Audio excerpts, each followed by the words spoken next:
مرحبا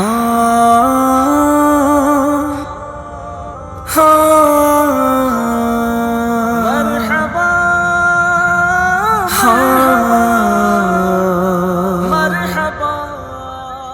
رات یہ اسلام کے جس حسین گلشن میں ہم سانس لے رہے ہیں، یہ اسلام اتنی آسانی سے ہم تک نہیں پہنچا ہے۔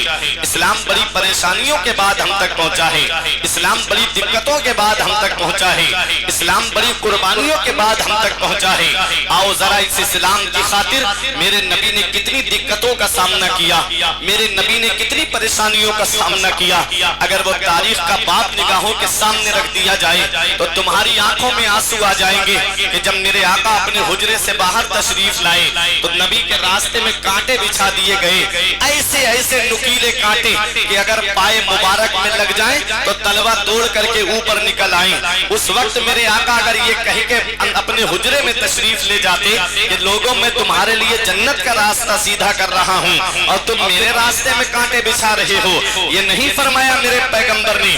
میرے آقا فرماتے ہیں تم میرے راستے میں کتنے بھی کانٹے بچھاتے رہو، میں تمہارے راستے میں پھول بچھاتا رہوں گا۔ اور میرے آقا حجرے سے باہر تشریف لائے، میرے ایک ظالم نے ایسا پتھر کا نشانہ باندھ کر کے مارا کہ نبی کی مقدس پیشانی پہ آ کر کے لگا، خون نکلنے لگا نبی کی مقدس پیشانی سے۔ وہ نبی کی مقدس پیشانی جس کے بارے میں میرا امام کہتا ہے جس کے ماتھے شفاعت کا سہرا رہا، جس کے ماتھے شفاعت کا سہرا رہا، اس جبین سعادت پہ لاکھوں سلام۔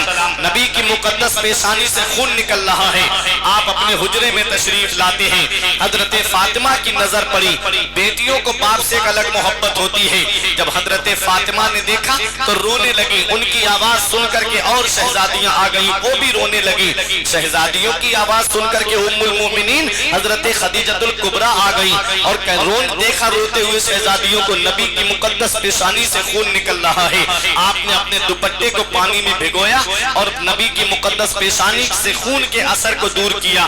آج کی کوئی عورت ہوتی تو کہہ دیتی آپ کو کیا پڑی ہے پریشانی اٹھانے کی، یہ قوم جہنم میں جانا چاہتی ہے تو جانے دیجئے۔ وہ ام المومنین تھی، ان کا احسان ہے تمام مومنین کے اوپر، کہتی ہے کہ آقا آپ یہ پریشانیاں اللہ کی رضا کے لیے اٹھا رہے ہیں، اللہ آپ کی محنتوں کو ضائع نہیں فرمائے گا۔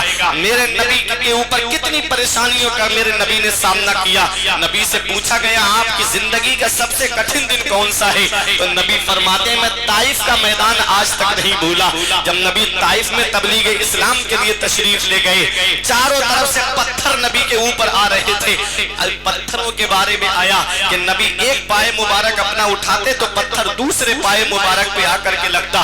نبی کی نالین شریف خون سے بھر گئی تھی۔ اللہ اکبر۔ مدینے والے مصطفیٰ ایک باغ کے اندر تشریف لے گئے، ہوا کے فرشتے نے کہا آقا مجھے اجازت دے دو، میں انہیں پہاڑوں سے ٹکرا کر کے مار دوں گا۔ پانی کے فرشتے نے کہا آقا مجھے اجازت دے دو، میں ان کے اوپر اتنا پانی برساؤں گا یہی ڈوب کر کے مر جائیں گے۔ حضرت جبرائیل نے کہا آقا یہ طائف دو پہاڑوں کے بیچ میں بستی آباد ہے، اجازت دے دیں پہاڑ ملا دیتا ہوں یہی پس کر کے مر جائیں گے۔ قربان جاؤ اپنے نبی کی شان پر۔ آقا ارشاد فرماتے ہیں اے فرشتوں سنو، میں اس دنیا میں قہر و غضب بن کر نہیں آیا ہوں، میں تو رحمت للعالمین کے لیے تشریف لایا ہوں، میں تو سارے جہان کے لیے رحمت بن کے تشریف لایا ہوں۔ میرے آقا حضور صلی اللہ علیہ وسلم فرماتے ہیں آج یہ قوم مجھے نہیں جانتی ہے، آج یہ قوم مجھے نہیں پہچانتی ہے، ان کی آنے والی نسلیں مجھے ضرور پہچانے گی، ان کی آنے والی نسلیں مجھے ضرور جانے گی۔ پھر دنیا نے وہ منظر بھی دیکھ لیا کہ نبی کے راستے میں کانٹے بچھانے والے، نبی کے اوپر پتھروں کی بارش کرنے والے، میرے نبی کی پشت پر اونٹ کی اوجری رکھنے والے، ایسے بھی ان کی صلبوں سے نونہال اس دنیا میں آئے جو میرے نبی کے نام پہ گردنیں کٹاتے ہوئے نظر آئے۔ اعلیٰ حضرت پکار اٹھے حسن یوسف پہ کٹی مصر میں انگشت زنا، حسن یوسف پہ کٹی مصر میں انگشت زنا، سر کٹاتے ہیں تیرے نام پہ۔ نعرہ تکبیر، نعرہ رسالت، نعرہ رسالت، ذکر شہید اعظم فیضان امام حسین، نعرہ تکبیر، نعرہ رسالت۔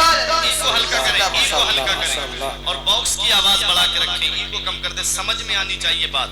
اسلام پوری دنیا میں پہنچ گیا، جب اسلام پہنچا تو دنیا نے کہا اے میرے آقا